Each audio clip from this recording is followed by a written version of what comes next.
abagizi bahasa abamwagala nga bakyaliwo nga gwa abantu tebakyakwagala kuba tokyali mu microfinance gye baali balowooza nyo n'abawasente akamanyo n'akabawa osuubidde kola otya ati ebyo nekisa kino kyakola okumuvuma kyo kirungi si kirungi naye ate kati kyenjagala okumanya era kyobalaba nti abantu bwentegeerera bwenti bwe nandikoze ani Kasolo agamba ye ono yalaga maanyi naye kamulaga amaanyi pa kusawo semba ate ajja kwendika apo Kasolo yajja okuswala kinasoboka anti kati King Saha atayinza kukola kivvulu ono n'ayimba luyimba nga lumutyobola ate Kasolo kyayinza okukola kukwatira Saha nga bali kyotera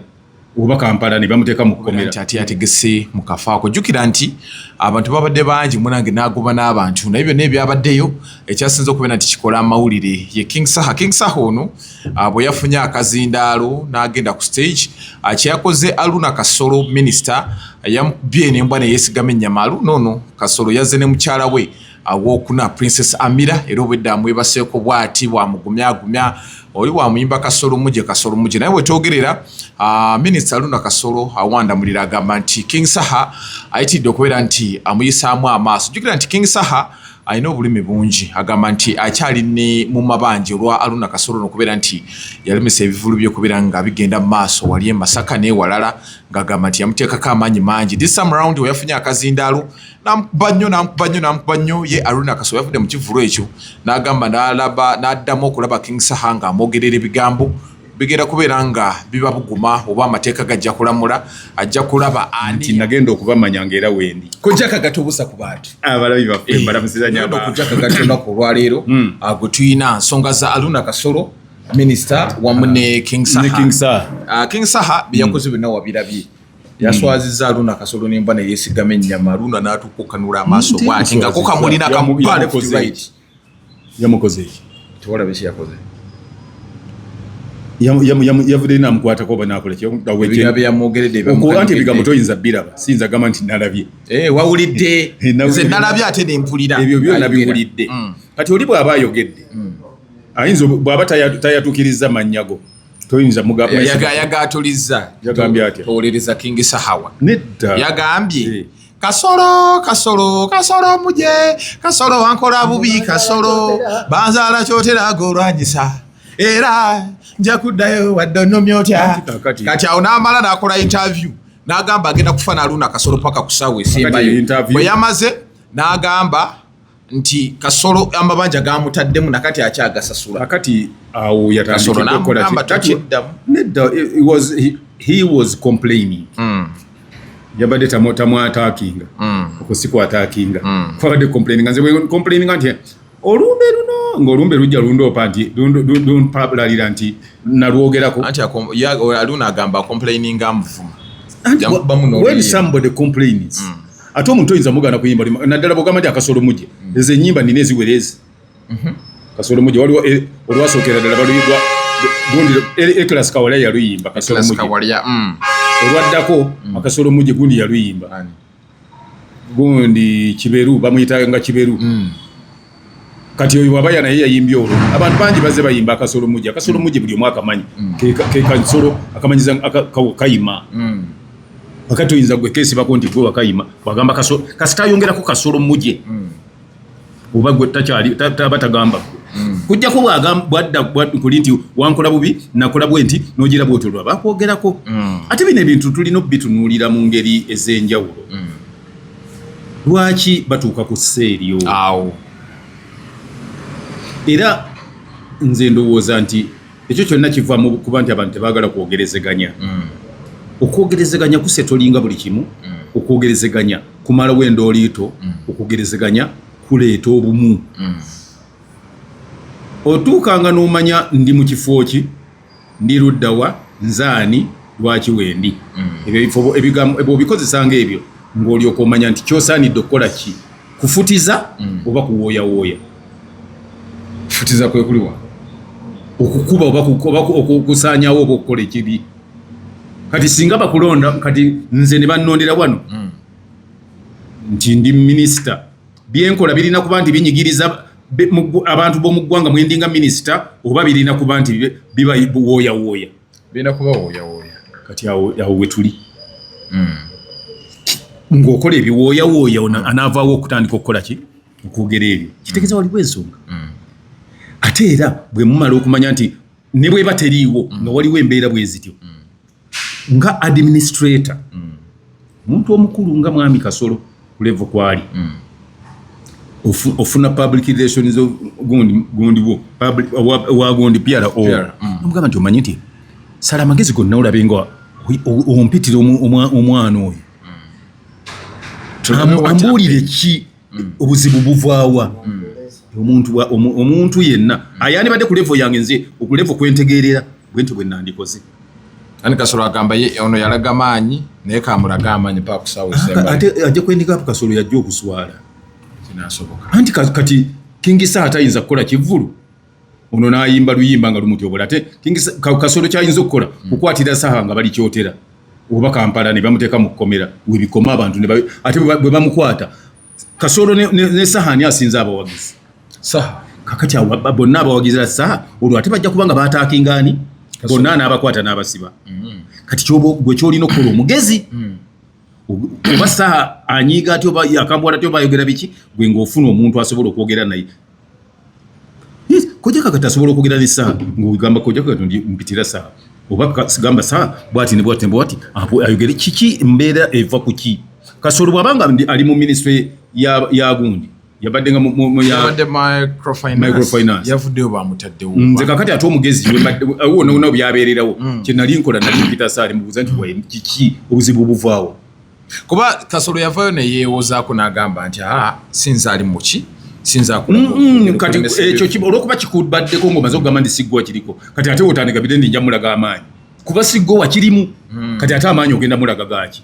amuvumira obwereere anti kati wanaasiba ensi yonna bwali esimba kuba president abantu bonna abali ku opposition ne bamuvuma nga bonna ate abantu mu Uganda bavuma kakani nga bonna abasa mu makomera ate Kasolo aleme kukola ebyo nze gemuwa amagezi ge matuufu one Kasolo muvubuka Saha muvubuka abatajja kuva ncha mu Uganda ndi bakuze bagenda kufa gwolowooza nti amaanyi g'olina kuba ddyo obadde nago mugundi ganjawulo gona abalago mu ministry gy'olazembe kati wati ate lwoli banga togalina ate wamala okukyunyaki Saha kyokka abawagizi ba Saha abamwagala nga bakyaliwo nga gwa abantu tebakyakwagala kuba tokyali mu microfinance gye baali balowooza nyo n'abawasente akamanyo n'akabawa osuubidde kukola otya King Saha kino kyakola okumuvuma kyo kirungi si kirungi naye ate kati kyenjagala okumanya era kyobalaba nti abantu bayibuuza lwaki abantu baagala nnyo ennyimba za Kafeero Kafeero yakubuuza nti singa omwana oba omusitudde n'akwonoonera otuga mutuge omulalu gwakuba amayinja kati ng'osula mu nnyumba yandabirwamu nga naawe omukuba amayinja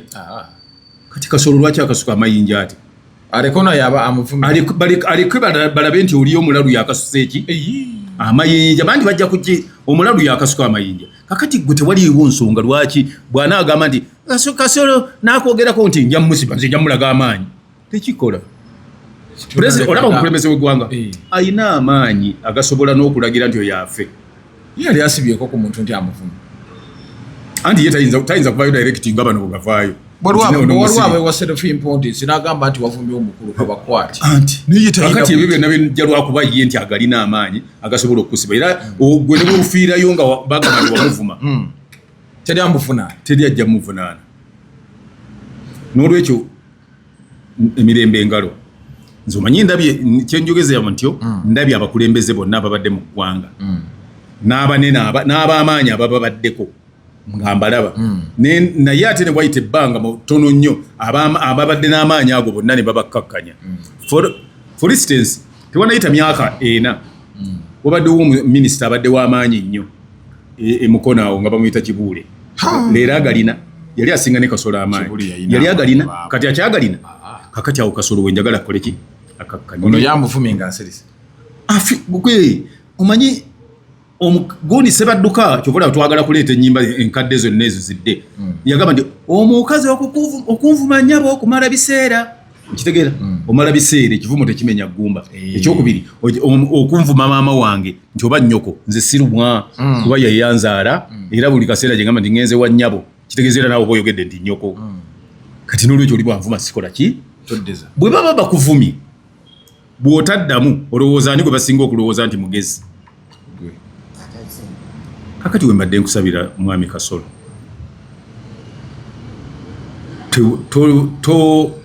tozaayo muliro anti tegujja kusirika ate omuyimbi tajja kufa nti ate bajja kukuba ennyimba ate zigenda kulumanya kuba oluyimba bwanaalukuba nga akuvuma paka ensi lweriggwawo nga weeruli gwe bwonaamusiba kijja kuvaawo kuba tosobola musiba mayisa ate tosobola muteeka ku firing squad wabula ogenda kutuuka kati waliwo olutalo olwabalukawo mu 1984 onzizaako emabega yes okay lwali wakati w'omusajja bamuyitanga Mutagubya n'omusajja bamuyita Fred Sebatta era nga buwulira Kasolo bwali Mutagubya olwokuba yali ali ku leediyo yali ali mu mawulire ng'ali mu media n'akuba mu mawulire n'agamba n'onkuba mawulire agatasomwa muntu omu batuka boda to boda Sebatta n'agamba nti kale kasita amawulire ge wankubamu gali mu lulimi lumu lwa wano ate gatunda wano nze kankuba oluyimba n'anaali abeera Australia nawe ajja kumanya ebintu bye wankola Mutagubya yamala kwetonda naye ate ng'oluyimba terukyavaayo kwasiba kasita lumala ogenda ku mpewo yali amuleetedde yamuleetera kakati waliwo olutalo lwe twalimu mu 1996 wakati wa Hirimani Basudde ne Kasozi oli n'akuba oluyimba ng'avuma ono n'akuba n'avuma ono oli yakuba oluyimba n'akuba ennimiro y'okubuganga bw'amala okukuba ennimiro y'okubuganga yakuba oluyimba bankuseere bwe yakuba bankuseere Kasozi ne lumunyiiza ne balumu interpretingira nti yabadde agamba ggwe bano boopika abawuzi b'omunyama n'oli n'akuba oluyimba lwe bayita kazimba mu lumuli amwe wandi wajja ofaanana otya ebinnyo nga tebisenyanga biki bwe yakuba olwo n'akuba ennimiro y'okubuganga n'amalamu ebyo mu kibya nagamba nti twatandika ffenna ng'ebikuta tubisomba ntwetwe naye ennimiro y'okubuganga ekeeta omanye mu kusomba ebikuta entwetwe ng'oli buganga ku katonga wali ng'ebikuta byonna ssa mu Nankadi obikima ntwetwe eri ekiboga ngajo ino bijjo obireete tolaba nti oba okola omulimu munene nti ennimiro twasanga ssagazi naye era liriddamu lifuuka essagazi nga bwe twalisanga okujja kakati ebyo byonna byajja lwakuba nti mbiranye so singa baatuula baali bajja kukimala nze mpa amagezi Mr. Kasolo ne King Sir tebeetwala muliro bonna ndaba King Sir anti waliwo ekintu kyotasobola waliwo kibayita talenti Mwami Kasolo tolina talenti olina buyinza oli alina talenti ne support muki mu bantu buli kyonaakola kuba ggwe ojja kikozesa buyinza abantu abatabulina bajja kuba ku ludda lw'oli atabulina ekituufu ekyo bakulabe bubi otuuka okwagala okudda gye mubeera mwenna ekyotera nga buli muntu akulaba bubi njagala kugamba nti yakuwa obuyinza tabeera kyotera era nga bwakedde ku makya n'akugamba nti tokyali minisita abantu b'ekyotera bwe bakutabukidde nga n'abakuumi tokyabalina kuba bakugyeko bwa minisita toyinza kudduka kuva kyotera kutuuka lushere ntegeeza ki mukyo nti abantu b'obeeramu b'olina okusooka okumanya bwe bakwatibwa kati singa yabadde nga yafiiriddwa ng'omutamiivu yayogera naye yandireze patrols mukwate kati ebyo byolina okumanya nti oli bw'abaako akwogeredde gutuula ogambe nti lwaki anjogerera okumalawo okunjogerera nyinza kikola ntya era ensonga kwava anjogerere nyinza gigonjoola ntya kikulu kyakunjoola nsonga yes ate nze singa nali Mr. Kasolo we nabeerera mu microfinance bwe naliwulidde ebyo kuba abiwulira tagamba nti tabiwulira abiwulira ne mu maaso ge kati awo yagambiramu sinze nakirimu ekyokugala ekivulu tenali nkola wa microfinance naye muzigambye nti omanyi mufunayo banno 5 oba 6 mukole saako mbayiremu ssente musobole okuzza ku ssente ez'abakola ki zemwafiro wali singa kati akuba nnyimba ziwaana Kasolo naye kati abantu abamu tebalina bwongo kuyiiya ekyo bw'oba ssente osobola oziwa abatalina kye bagenda kukuyamba lwaki tosobola zikozesa kuzikiriza lutalo lwe bakuguddeko oba tajja luwango ekyo nkulayirira tosobola dduwango King Sir naye agamba tajja kuzikiza anti tajja kuzikiza nkyo kimanyi oba ono alina amaanyi genkana wa ate bw'ona asikwata King Sir n'omusiba wajja kubaawo abali mu luse lwa King Saha bakube ennyimba ezikuvuma nga nabo abasiru gwolowooza nti gundi Mussolini teyali mukambwe yasiba ensi n'agimalawo obolowooza nti yasinza Abayisirayiri bali bamaze wa Palestine kakati olwekyo okukola ebyo byonna manya nti luyinza okukyalumuna ne babeera nga balyanirule nga gwe tokyasobola kugenda egindi gye wamugoba okuyimbira ekyotera nga tosobola nalabako omusajja yatwala ebugerere eyo ente n'asiba ebyalo by'abantu nasibako sengenge n'ateekamu ente ezi olwaleero tayinza kulinnyayo ate n'ente ze yatwalayo tezikyaliyo n'ebikondo bye yakozesa sengenge nabyo tasobola bijjayo. Nalabye bambi nalabye video yabadde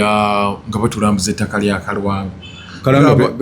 yali talina ttaka nga balaga bambi lino lyonna lyali ettaka lya Kalwanga musajja n'avuga musajja mukulu teyalina ttaka ettaka lyali ly'abantu gamba nti ettaka Kalwanga lye yabba ku bantu nze bwe ŋŋambye nti kuba nze ndi weebugerere nze ndi weebugerere lye yabba ku bantu ettaka lye yabba ku bantu ng'olina obukakafu nalabye video nga abagamba li video tebagitwala mu Nankana nti bukakafu baba bakulaze Lwera olina bukakafu mbu yabba kuba ndi waliwo n'abafamile yange abakyali mu kukaaba be yaleetera ente ne ziri ebimera byabwe yakwatanga ente n'ateeka mu gundi mugire bwayo tali muddo ono mutwale wali eri ente neerira ku bijanja neerira ku misolo ku lumonde agize dayati kasooli omutoototo ndowooza zaavangamu amata ate awo ffe beringa tutuukayo n'abamu bakyali awo ku gundi ku disitulikiti y'e Kayunga balaajana anti kati awo Kayunga kumpi naffe tuli bamu ku balinamu ettaka eddene ffe twawula ne disitulikiti headquarters za Kayunga nga muli banene kukagatto si banene nti tuli bubeezi twava dda ebyo babikolerera tolowooza nti tugwa mu bigo naawe neeragirako si kweragirako kale mmwe banene ffe tuli lwakyo neeragirako kakati ng'ositukawo sijja kusitukawo neerekerawo okuneeragirawo okujjako ng'ogamba nti olinayo ekirala naye ekitabo ekyo so kati King Saha n'Aruna Kasolo nze nkugamba nti olutalo terujja kuggwa era nsaba busabibu wabawo mediator na moderator Aruna Kasolo lwamuyinze ate yali nga bwe yawangula luluwa nkati nkugamba kino ng'oli omu ku bantu abali mu gavumenti eri mu buyinza tosobola kwabikana muntu n'omuwangula lwaki anti abantu batono ababeera ku ludda lwokubanga balaba nga kyolina kyobakolera bo bakirabanga gwe atalina kyobakola kiba kitegeeza nti olina kuba nti abantu okwatagana nnyo ate kati bw'oba minisita ng'oyo okitegeeza nti olina kubanga abantu obabeeramu nnyo ng'oli mugonjoozi wa bizibu by'abantu so si muleesi wa bizibu mu bantu. Ekivulu kya Kasolo Kapo kirabye otya kakyogero katono he was fantastic massive nine yakoze statement n'agamba nti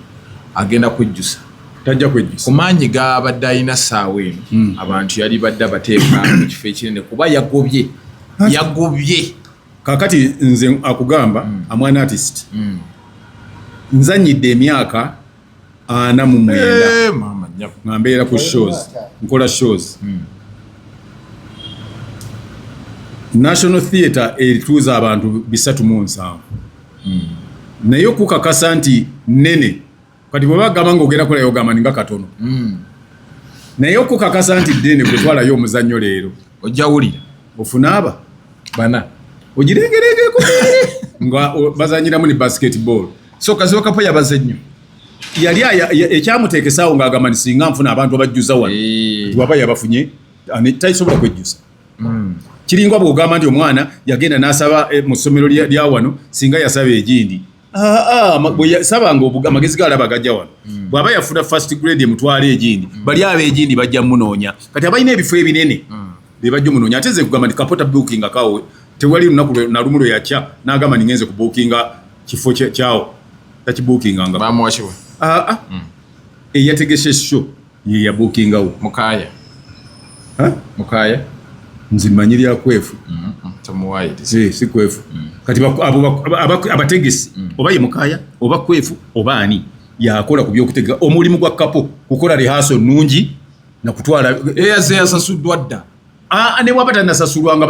banajja kuza nava mu gate naye omulimu gwe ye guba ogwo n'ogw'abano bakwefu kuba kulanga kivulu nga walabye bakiranze bulungi successful. Kwefu bambi yagize ekivulu yakituddemu bulungi nnyo. Kakati era nebaza abategese Kazibwe Kapo nebaza bonna aba participants nalabye abaana bazinya amazina bannange aba nation gondi Sunday nation bazinya amazina mama balinga nje nga oyinza okuloza babatekamu emitayimbwa bazinya amazina naye mwebale nnyo mwebale ddala bambi the thing was colorful. Tubaagaliza okuba nti buli kinaabayo mujjumbira era tubasuubira okuba nti Kazibwe Kapo naawe olunaku lujja kutuuka obenga olina boolina okuwerekera bwotyo ng'abo bwalabye abantu bakwagadde abantu bakwagala bw'oba olina ebikola kyakifudde Kazibwe Kapo w'enjawulo. Kazibwe Kapo ategeera kuba ssebo yatereka mpulampuza ebiboozi si biboozi ddala ate kyakubiri bw'oba oyogera nga kyoyogera otegeera. Kazibwe Kapo ng'omuntu Kazibwe Kapo okuva nga mwana muto kubanga Kazibwe Kapo nze nabalaba baana bato babiri abo batabaawo mutabani we yennyini bajja n'Abudumulasi. Abudumulasi kye kyamusuula ate yagwaki ategeke omuntu obutategeka kati Segamwenge yagwa tategeka Segamwenge ali mukali yagwira ddala kakati gwolowooza kakati gwe tegeka ekikyo yategeke wali ojja okumanya nti kati Kazibwe yamuyitako ali wala kyenjagala ombuulire ekyo tekirina buzibu va mu kumuwolereza nze kyenjagala ombuulire siwolereza nze nkubuulira mazima kuba abantu mbadde nabo muzeeyi wange njagala ombuulire kyekiwadde Kazibwe Kapo okubeera nti ali waggulu Abudumulasi kati muwerekezi mutimbi wa bitambaala ekyo nja kikuleetera bwenti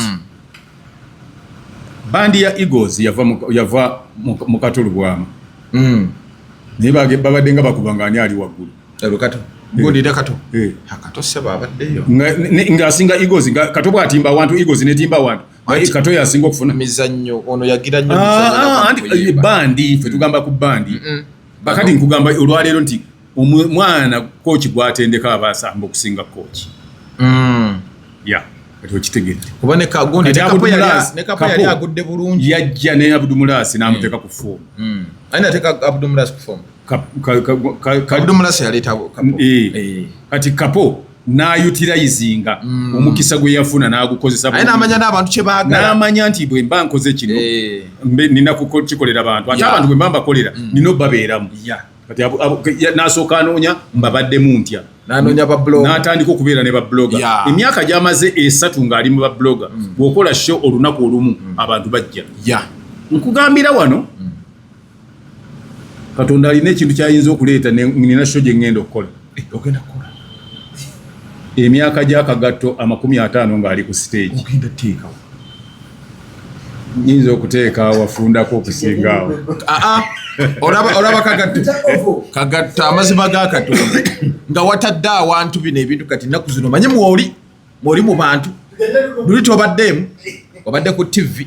naye kati mwoli mu bantu n'ogendera wano wooli naawe ojjuzanga anti naye kati manya nze siri wa music nze siyimba bali bakola ki anti olina abakuwerekerako bawerekera ne ku magala bawerekerako ne ku magala n'abakazi n'abazina bwali yagazeemu n'abantu bagala kiki abantu nedda ndoza tebakipakeginga bulungi ekintu ki magala mpasi yali agenda bawa katabo kubasomera katabo yali alina akatabo ke katongoza naye bapakeginga bubi ekintu yategeka ekintu naye singa yakikwasa kwefu nze simanyi iyo muntu ategeka kwenkana kwefu bintu ebyo n'omusajja gwe bayita balunywa yayiga buli kyetaagisa okutegeka ng'akikoppa kubategesa ababaddewo kati ne kwefu bwali magala yakola ki ya papa tebategeka bulungi kintu kyaba kimutegekera tebakimbalira bulungi nate yakifunye abantu yali atongoza akatabo nga tebakanaba nakuggwa kati ekyo nakyo kyali kikulu so yali agala kusika mu bantu nga bukyali kakati awo ogenda okulabira nze ninzeemu nze anakimbomamu omutwe ngenda kubeera n'emikwano gyabwe totuuka ku kyamagala anti kati kyenneewala kyeva njagala mbeera wafundako yagenda mu kifo ky'abantu 10 naye n'atabanga Namboole omanyi views zino ziri kati nze atalina views nze nkolaga njagala bantu bentuukamu oyagala mikwano gyo ate nze nkooya abantu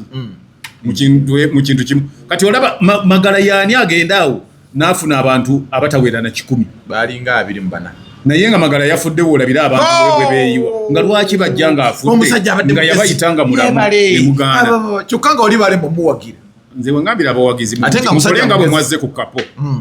kapo muleme kumulinda kufa mujje bangi nga bwe mwazze eggulo mwamusasudde thank you very much era Katonda abaddizeewo we mwajje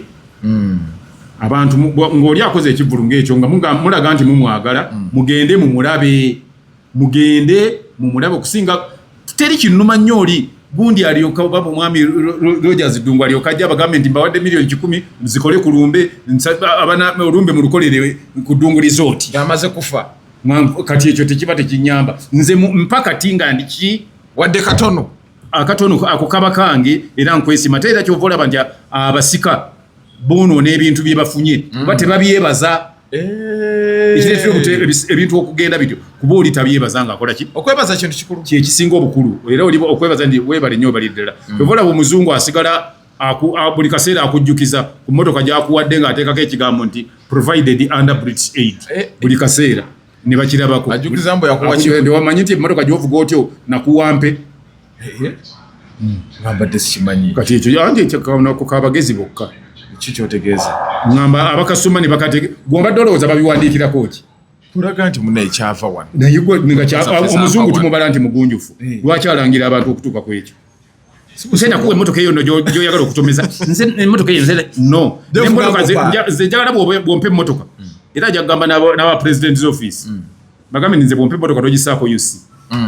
bw'obanga ogimanyi ogimpadde ogiteekako sigitwara era nze president's office emmotoka bwebanga balina gye baagala okumpa bagiseeko nnamba ya bulijjo wawulidde mbu waliwo teekateeka yokuwa